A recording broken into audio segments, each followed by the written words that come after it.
Hai gorgeous, welcome to my place. Terima kasih sudah mengklik video ini. Hari ini kita menuju ke negara penghasil wajah-wajah good looking, tepatnya di Argentina. Kasus ini adalah salah satu kasus paling kontroversial di negara itu karena merupakan salah satu kasus di mana wanita yang telah melenyapkan pasangannya. Nggak pakai lama, watch. Nahir Mariana Galarza dilahirkan pada tanggal 11 September 1998 di Argentina. Ayahnya bernama Marcelo dan ibunya bernama Yamina Kroh. Keduanya bekerja sebagai polisi. Nahir digambarkan sebagai gadis cantik, menarik, yang saat itu sedang kuliah tahun pertama dengan jurusan ilmu hukum di Universitas Concepción del Uruguay. Mereka tinggal di kota Gualeguaychú, Provinsi Entre Rios yang berbatasan dengan Republik Timur Uruguay.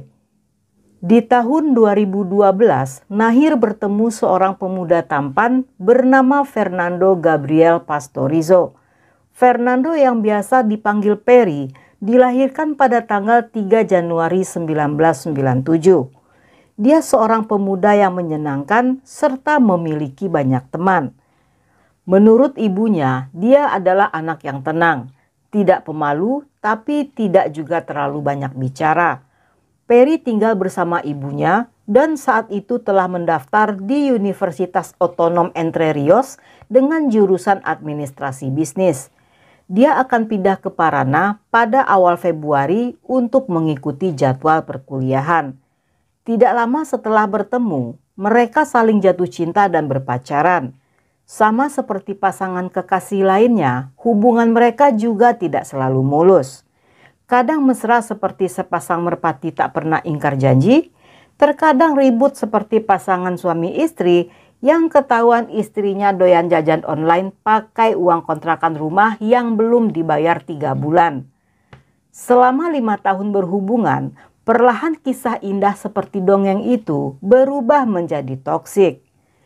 Di tanggal 29 Desember 2017 pada jam 2 malam, Peri dan Nahir menuju ke rumah Nahir yang berjarak 25 blok dari rumah Peri dengan mengendarai motor. Setelah berjalan sejauh 5 blok, Nahir yang duduk di belakang mengeluarkan sebuah senpi dan menembak Peri di bagian punggung. Ketika pemuda itu terjatuh dari motor, Nahir kembali menembaknya di bagian dada hingga tewas. Setelahnya, Nahir pergi meninggalkan Peri dan berjalan kaki pulang ke rumahnya. Senpi tersebut merupakan milik ayahnya yang diambil secara diam-diam saat ayahnya sedang lengah dan dikembalikan lagi ke kamar ayahnya ketika Nahir telah berada di rumah. Setelahnya, Nahir kemudian mandi untuk bersiap-siap akan tidur. Sebelum tidur dia memposting sebuah fotonya dengan Peri di Instagram dengan caption yang manis. Keesokan pagi pada jam 5.30, jasad Peri ditemukan tergeletak di samping sepeda motornya. Pada awalnya polisi mengira telah terjadi perampokan.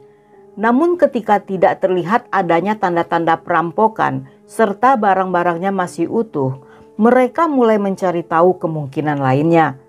Dari rekaman CCTV jalan, polisi menemukan di waktu bersamaan dengan kejadian tersebut, terlihat seorang wanita muda yang sedang berjalan dari arah TKP. Hingga akhirnya polisi mengetahui jika Peri memiliki seorang kekasih yang di malam itu sedang bersamanya. Dalam ponselnya juga ditemukan SMS dari Nahir yang dikirim pada jam 2.30 dini hari. Ketika mereka mendatangi Nahir, gadis itu dengan cepat membantahnya. Namun, dia tidak bisa mengelak ketika rekaman tersebut ditunjukkan. Dalam rekaman CCTV pada jam 5.22 pagi, memperlihatkan seorang wanita yang memiliki perawakan sama dengan Nahir sedang berjalan di sekitar TKP yang berjarak 6 blok dari lokasi jasad ditemukan. Namun karena rekaman tersebut kurang jelas, keluarga Nahir menyangkal jika wanita dalam CCTV itu adalah putri mereka. Berdasarkan selongsong yang ditemukan di TKP, polisi mencocokkannya dengan senpi milik Marcelo yang ternyata sangat cocok. Dan dalam beberapa jam saja, Nahir yang tadinya mengelak pada akhirnya mengetahui perbuatannya setelah polisi mencurigai jika Marcelo ikut terlibat dalam kasus ini. Nahir ditangkap pada tanggal 9 Januari 2018 setelah hakim menolak permintaan jaminannya ketika Nahir mengaku telah melenyapkan pemuda itu. Namun melalui pengacaranya, dia kembali merubah pernyataannya beberapa kali. Dalam pernyataan pertama, Nahir mengatakan jika di malam itu saat mereka sedang berkendara, mereka mengalami kecelakaan yang membuat senpi tersebut menembak sendiri mengenai Perry ketika Nahir mencoba untuk mengambilnya saat benda itu terjatuh dari kantongnya. Dia juga mengaku tidak memiliki hubungan serius dengan Perry. Menurutnya, hubungan mereka hanya sebatas friends with benefit. Namun Nahir tidak bisa mengelak ketika bukti-bukti yang ditemukan di ponsel serta foto-foto yang beredar di media sosial menunjukkan hubungan mereka lebih dari sekedar itu. Walaupun tidak hidup bersama, tetapi mereka jelas merupakan sepasang kekasih. Bukti lainnya berupa SMS yang dikirim ke ponsel Perry tepat 30 menit setelah Perry ditembak. SMS tersebut sengaja dikirim sebagai alibi jika di malam itu ketika saat kejadian berlangsung dia seolah-olah sedang berada di rumah. Dalam versi lainnya, Nahir mengaku melakukannya karena Perry seringkali melakukan kekerasan selama mereka berpacaran. Namun dalam persidangan, semua tuduhan tersebut dibantah oleh jaksa. Menurut mereka, Perry bukanlah orang yang ringan tangan dan dalam kasus ini Nahirlah yang telah melakukan kekerasan pada Perry. Menurut kesaksian teman-temannya, di tanggal 25 Desember terjadi pertengkaran di antara keduanya yang membuat Nahir memukul Perry dengan brutal sambil mengancam jika Perry melaporkan hal tersebut pada polisi, maka Nahir akan berbalik melaporkan hal yang sebaliknya. Menurut seorang saksi mata yang merupakan seorang mahasiswa, beberapa hari sebelum Perry tewas, dia telah diserang di luar sebuah klub oleh Nahir dan temannya. Hal ini terbukti dengan screenshot WhatsApp yang dikirim Perry pada seorang temannya yang menceritakan tentang hal tersebut. Dia juga menceritakan hal-hal kejam apa yang telah dilakukan Nahir, termasuk ucapan Nahir yang mengerikan tentang keluarga Perry. Menurut saudari Perry, abangnya selalu menutup-nutupi kekerasan yang telah dilakukan Nahir. Setelah liburan Natal, dia bahkan pernah melihat Perry pulang dalam keadaan terluka. Yang saat itu diakui Perry jika luka tersebut dia dapatkan saat menabrak sesuatu ketika bermain bowling. Perry berbohong untuk menutupi rasa malunya. Menurut keluarga Perry, Nahir adalah seorang pacar posesif yang kasar dan selalu mengontrol Perry hingga pemuda itu merasa muak. Selama 5 tahun mereka pacaran, tidak sekalipun Nahir memiliki keinginan untuk bertemu atau berkenalan dengan adik-adik Perry. Yang hal itu cukup aneh bagi pasangan yang telah berhubungan dalam waktu lama. Beberapa teman kampus Nahir menyatakan jika gadis itu sedikit aneh. Di dalam kelas, dia tidak mau berbicara dengan siapapun selain pada satu orang temannya. Dalam persidangan juga diputar rekaman telepon antara Nahir dan Perry.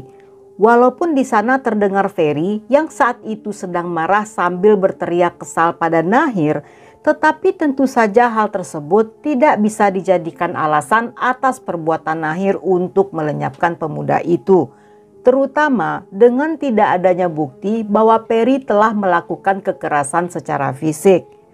Dalam masa-masa ini, untuk membersihkan citranya, keluarga Nahir menyewa jasa seorang IT yang dipekerjakan untuk menghapus beberapa foto Nahir dan Peri di media sosialnya yang dianggap akan memberatkannya di persidangan.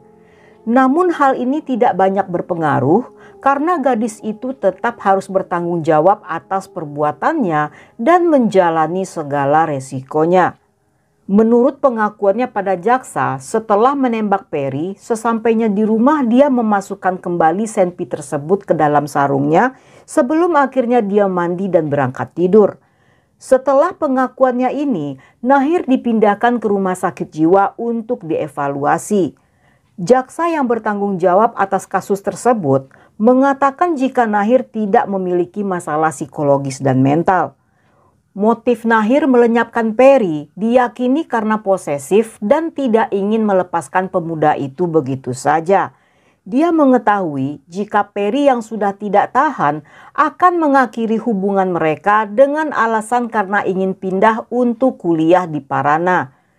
Pada tanggal 3 Juli 2018, Nahir divonis hukuman penjara seumur hidup.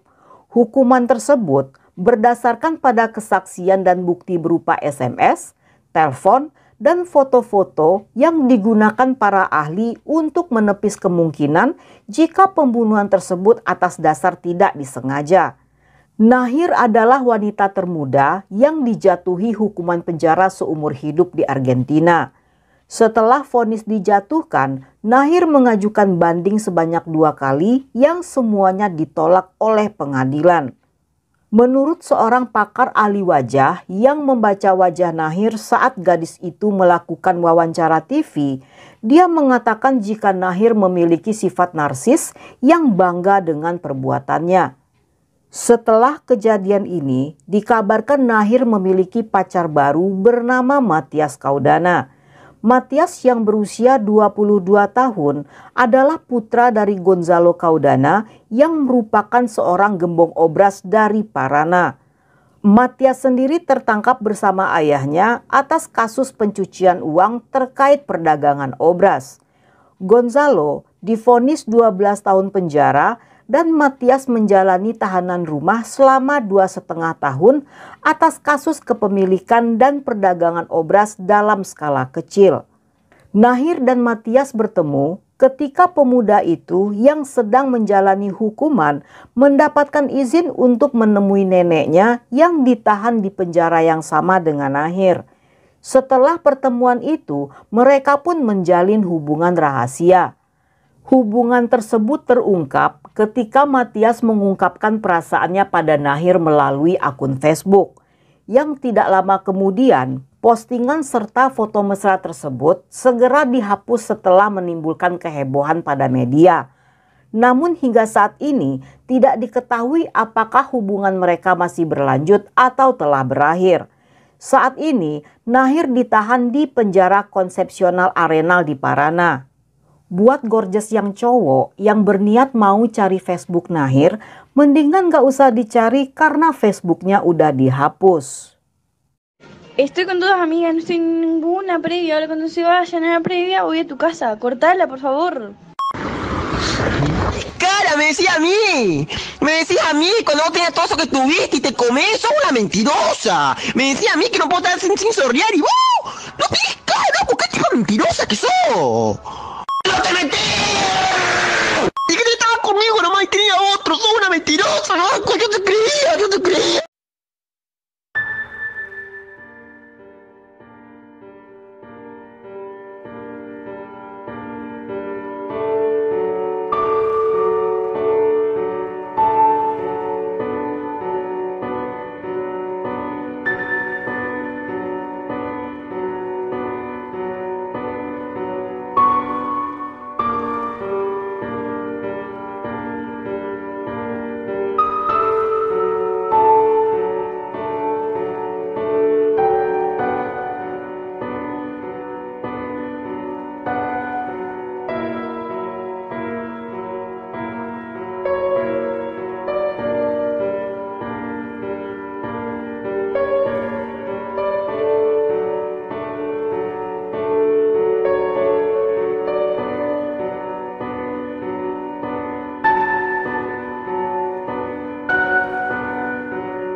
sampai di sini dulu cerita kita kali ini. Semoga kalian suka dengan ceritanya. Jangan lupa subscribe, like, komen, dan share sebanyak-banyaknya ke media sosial kalian.